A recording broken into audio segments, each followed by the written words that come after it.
Hello there, Dean, Gordon, Emma, Jacinta. You're desperate to get high marks in Paper 2 Section B, but it's not quite happening for you. Well, in this video, I'm going to give you 3 past pupil response, improve them, and give you those all-important ideas to propel you towards a grade 9. So stay tuned because you're watching Schofield on Shakespeare.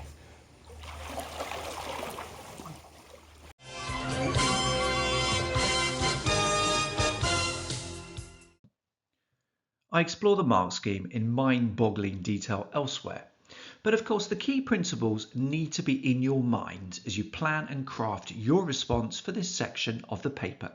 Put simply, for AO5 out of 24 marks, you need to write with a convincing, engaging style and tone, having chosen an appropriate topic.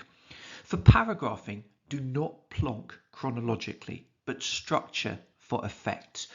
So you might have a paragraph which switches perspective, goes back in time, or shifts from description to musing. For AO6 out of 16 marks, this is about varying sentence structures for effect. So you have a range of sentence lengths and a different starting word for each sentence within an individual paragraph. Your sentences need to be consistently in control with a wide range of punctuation used, i.e. get a question mark, an exclamation mark and a semicolon in there as well as the usual full stops and commas.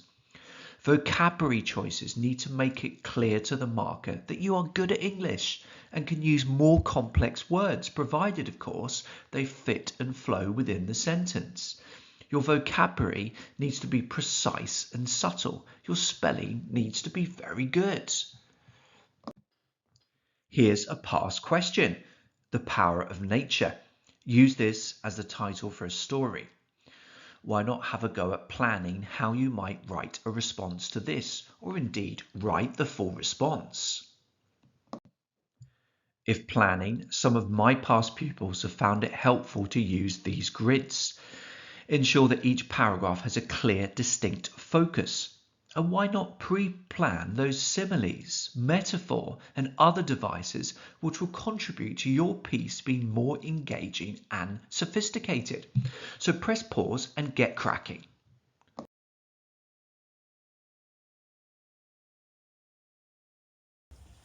Let's take a look at this paragraph from a past pupil. This pupil wrote, "It was Christmas and I was cold, hungry and cold. My first Christmas living like this, homeless, with nothing other than a grey mountain warehouse sleeping bag and a battered cardboard box for my few possessions. I must have looked a sorry sight. Not that anyone was looking. The frosty steel railings were like cold prison bars against my back. I could hear the faint chirping of a radio proclaiming that it was the most wonderful time of the year. Hardly. I had moved to this spot to be more visible, but the intermittent foot traffic was marred by the fact that I couldn't feel my legs." What do you like about this response? Are there any ideas or phrases you could nick? What could make it better? Time now to scrutinise in detail and think or discuss. It's pause time.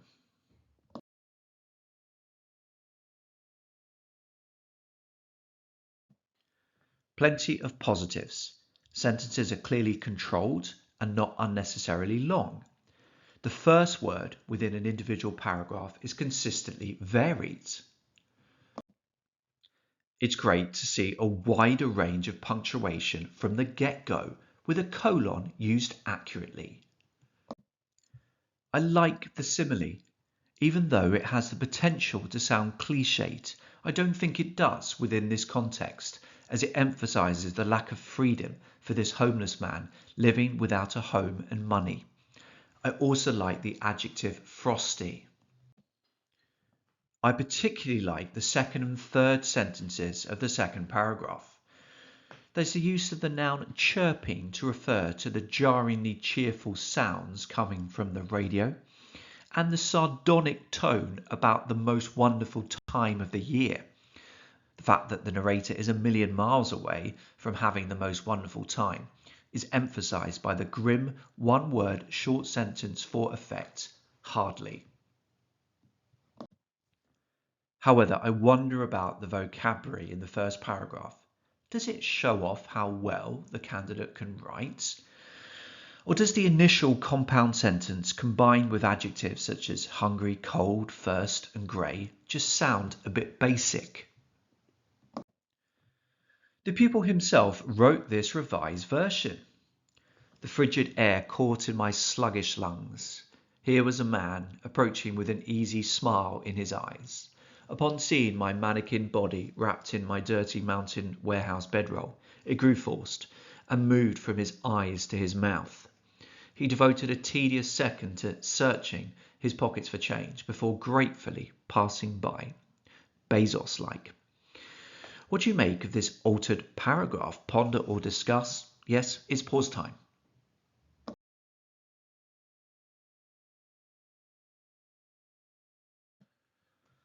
Well, we clearly now have some more complex vocabulary: frigid, sluggish, and mannequin. My mannequin body is quite an interesting metaphor, suggesting that the narrator's state of homelessness has effectively resulted in him becoming dehumanized. Rather than human flesh and blood, the narrator feels as though he is viewed as a mere fiberglass replica, something without feeling, something that doesn't really matter.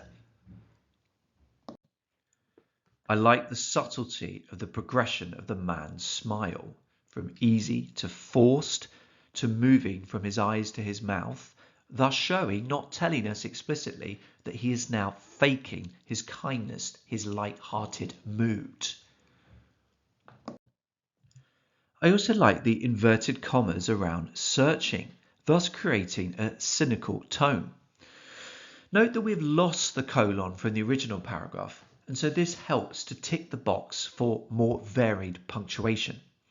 That said, I would prefer to see at least a colon or a semicolon within the first two paragraphs. And finally, we have the intriguing hyphenated simile, Bezos-like, referring to the billionaire founder of Amazon. I don't know a great deal about him, other than the fact that he is phenomenally wealthy and successful. I also sense that Amazon must have been pretty damn ruthless to get to their current dominant position in the market. Quite a lot of this ruthlessness would have stemmed from key management figures such as Bezos. My unfair instinct is that the guy is almost certainly quite unpleasant, and so these negative associations get transferred to the easy smiler passing by. I think this hyphenated simile was inspired by the pupil watching my video Avoiding Despair-Inducing Similes, GCSE Descriptive Narrative Writing 1. This video included the examples shown on screen here, taken from Edith Wharton's novel The Fruit of the Tree. In the first example, Wharton name-checks the tragic heroine of Shakespeare's King Lear, which made us all wonder about the value of name-checking famous figures and using them to steal associations. So we might have Trump-like, Boris-like, Putin-like. These hyphenated similes refer to world leaders, but of course it doesn't necessarily need to be a country's leader. You just need to hyphenate and choose someone with well-known, obvious characteristics. However, returning to this sentence, I just wonder whether it ends a little awkwardly. Might it be better to switch things round? It's such an interesting image, why not give the reader longer to think about it? I also wonder whether this subordinate clause may contain too many details. Do we need to know the brand of the bedroll? Is it particularly significant that it is from Mountain Warehouse? Would this condensed version be slightly better?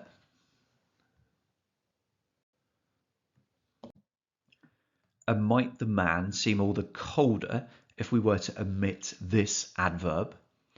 As with Mountain Warehouse, does it add anything?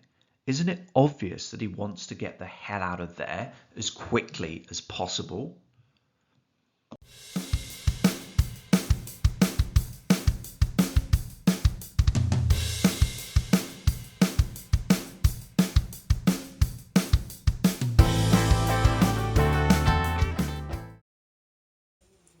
here's a second paragraph from a different pupil.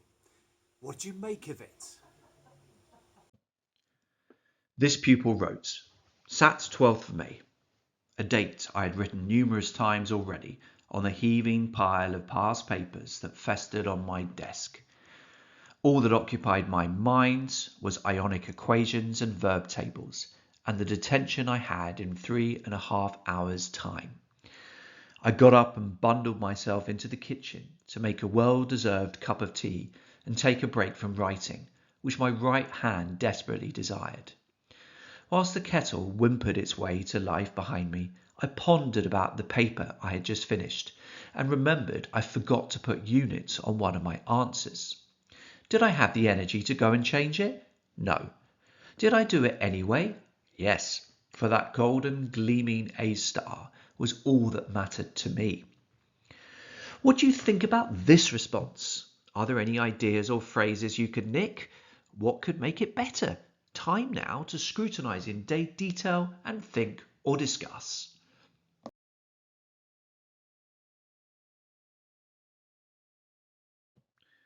Plenty of positives here too, hey? I like the use of the verb festered, suggesting the putrid unhealthiness of the past papers on the pupil's desk, and by extension, his own state of mind. I also like the rather pathetic noises emitted from the kettle, which contributes to this overall atmosphere of struggling and stress. The overall accuracy is good, no spelling errors, and some variety in sentence lengths and structures. But I wonder whether this pupil tries to cover too much ground within just one paragraph. What happens within it?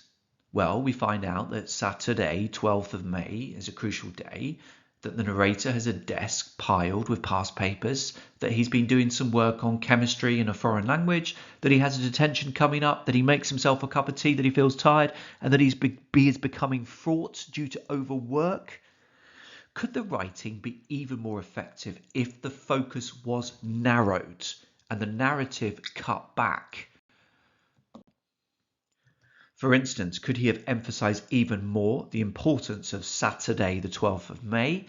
And I'm sorry, shortening the day is nearly unforgivable, by using anaphora to build up some momentum. For instance, Saturday the 12th of May, a date I had written numerous times already on the heaving pile of past papers that festered on my desk.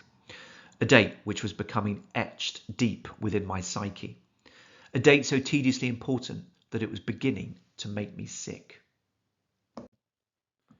The anaphora builds up the importance of this date, whilst I also take the opportunity to weave in some more precise, subtle words such as etched and psyche.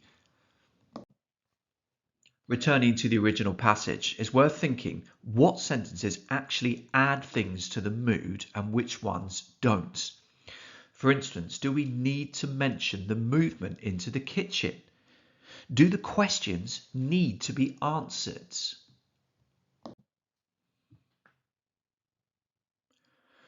What do you think? And is the reference to the golden gleaming A star a little cheesy, a little weak? Might something like this be more interesting and sophisticated? Even though I despise the notion of being judged by such formulaic, memory-based, desperately tedious tests, and even though I knew that so many top businessmen, Alan Sugar, Richard Branson to name just two, had achieved appalling exam results, I was desperate for straight nines.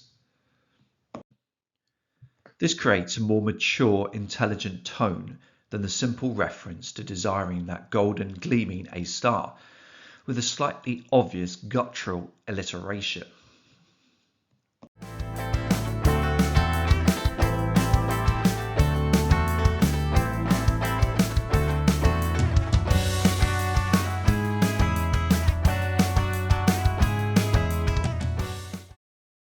And now for a third paragraph. Grade 9 quality. This pupil wrote, "The sea means different things to everyone. a vast infinite stretch of blue covering the majority of our planet. Some see it as an opportunity, immense, startlingly white wind farms, with blades like skyscrapers generating enough power for a household for a week. Others see it as a most incredible beauty, glistening turquoise waves, vibrant corals, darting fish, hulking whales. Some see it as a threat, 100-foot waves, grey foaming water, endlessly deep oblivion capable of swallowing whole nations. We know less about the deepest seabed than the solar system.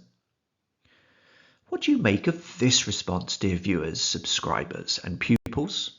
Are there any ideas or phrases you could nick? What could make it better? Time now to scrutinise in detail and think or discuss. Yes, it's pause time.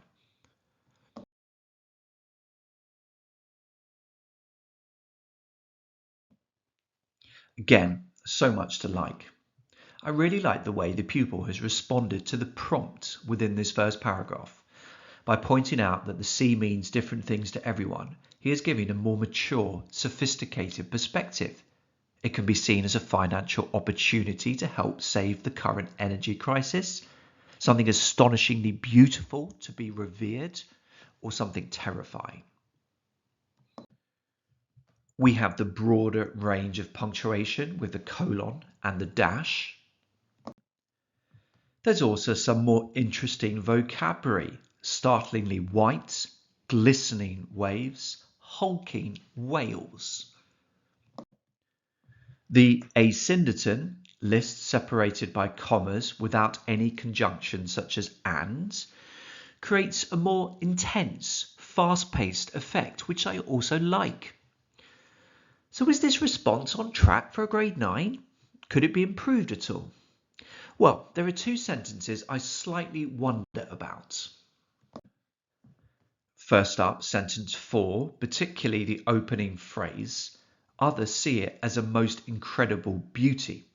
Could this be phrased more elegantly or beautifully? Whilst does the phrase endlessly deep oblivion somehow sound a little cliched? Time for my revised versions.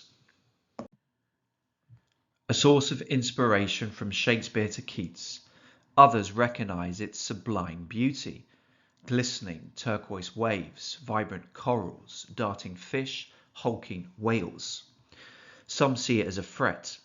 100-foot waves, grey foaming water, and depths which put our highest land peaks to shame. Within my first change, I've gone for additional variation within the sentence structure. Name-checked famous poets in a feeble attempt to suggest how well read I am, and used the more interesting adjective sublime to describe the sea's beauty.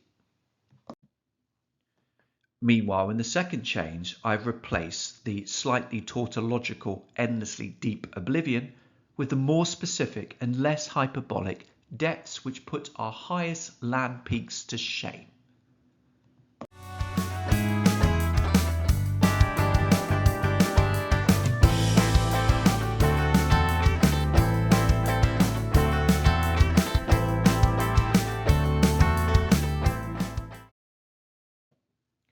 Boca dos Namorados, or translated literally from the Portuguese, the mouth of the lovers. English cretins reading these words for the first time might be left perplexed by what this might represent. The capitalization namorados, lovers, suggests some kind of title or at least importance. Could this represent some kind of sick ancient ritual, or might the phrase be figurative, suggesting a pathway to love and marriage? Aficionados of Madeira are left with no such doubts. Boca dos Namorados is a hidden gem of a viewing point overlooking the curiously named Nuns Valley from the dizzying height of 1,100 metres. It can be reached a number of ways. The way you choose determines your experience. The sluggish, lazy, indolent, unthinking barbecue lovers unlock their hire car, load up their freezer box, and drive up the meandering road from Estreito de Câmara de Lobos. With the car radio tuned to maximum volume, they arrive, nip over to the viewing point, take the obligatory group selfie before getting on with the more serious work in hand, preparing food to be eaten in beauty spots. There is another way. Those that think, those that have a soul, those that typically elect to walk distances of 200 meters rather than take the car, those that recognize that sublimity needs to be earned, take the bus to the last stop within the aforementioned, curiously named Nuns Valley. There is silence bar the occasional birds tweet and lizards rustle within the undergrowth. Rather than look back towards the quaint village of Curral dos Freires, dotted with crumbling pink brick cottages, cherry and grape plantations, and the occasional chained goat, they look up towards the bluest of blue skies and fix their views upon the summit of a craggy ridge, just as Wordsworth did in another place at another time. Then the hard work begins. The climb from Curral dos Freires to Boca dos Namorados is not one to be attempted by the faint-hearted or the grossly obese. The ascent is unrelenting. However, rewards are rich. For the first 30 minutes or so, you pass bewitching combinations of lush green vegetation and huge cacti, traverse rickety wooden bridges, and clamber over fallen tree trunks. The views are mostly hidden, with only the occasional burst of blue sky bringing a flash of joy to the parched and weary. After 30 minutes, the terrain begins to change and the path becomes more rugged and exposed. Those that attempt this challenge befuddled by alcohol, almost certainly the lethal local rum cocktail punch, run the risks of joining previous foolish souls who have fallen and perished at the bottom, their bodies never to be recovered. However, the sober begin to realize why they decided to embark upon this venture in the first place. Their hearts sing as they spy the Madeiran chaffinch flitting to and from the path, and step over stones adjacent to a shaded 50-feet waterfall. Even whilst their breathing becomes shallower, their souls rejoice as they sneak a peek at the increasingly tiny valley below and spot the tiniest of buses winding its way around the vale. Around 2 hours after starting, with dripping bodies, jelly legs, and gasping throats, you arrive. Now is time to stop. Now is time to take off the rucksack. And now is time to drink water. You shamble towards the viewing point and time stands still. Time stops. You have reached and earned Boca dos Namorados.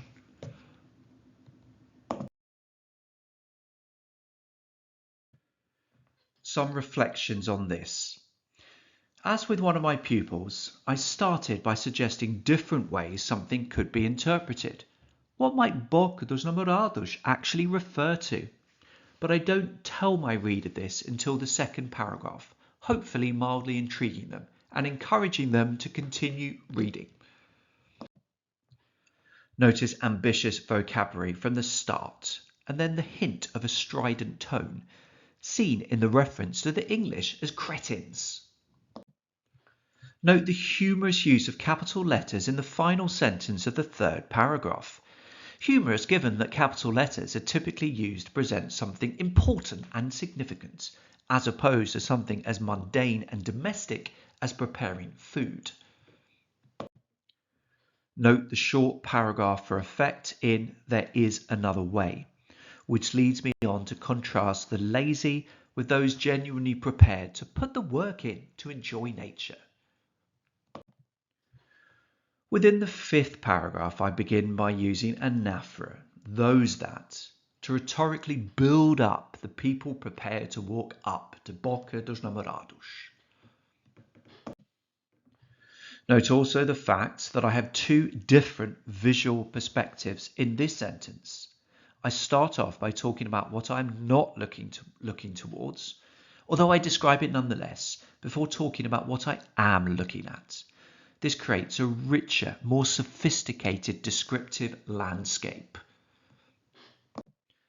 The eagle-eyed amongst you will notice the paraphrasing from Wordsworth's famous poem, The Prelude. The effect of this is not only to emphasise to the examiner my own erudition, but also to imply that the experience with nature is genuinely special and sublime, just as Wordsworth's was.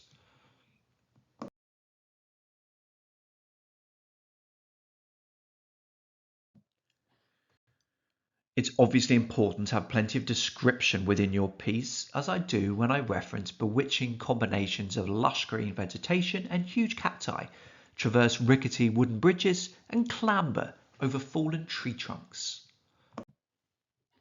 Further detailed description is seen within this paragraph. Note that I don't just say a bird, I say a Madeiran chaffinch. Note that I don't just say a waterfall, but a shaded 50 feet waterfall to help my readers really picture my scene. Notice the repetition and short sentences for effect within my final few paragraphs to indicate the significance of finally reaching my goal. Given my scathing comments about the car-hired tourists, the verb earned is significant, thus separated within dashes to highlight its importance. The final sentence has an air of finality about it, as I once again reference the full name of the viewing points. You have reached and earned Boca dos Namorados.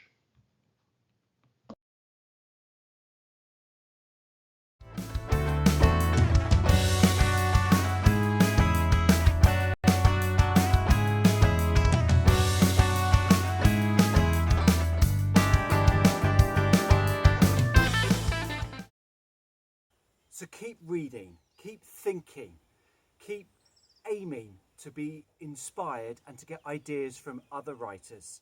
This has been a Schofield on Shakespeare production.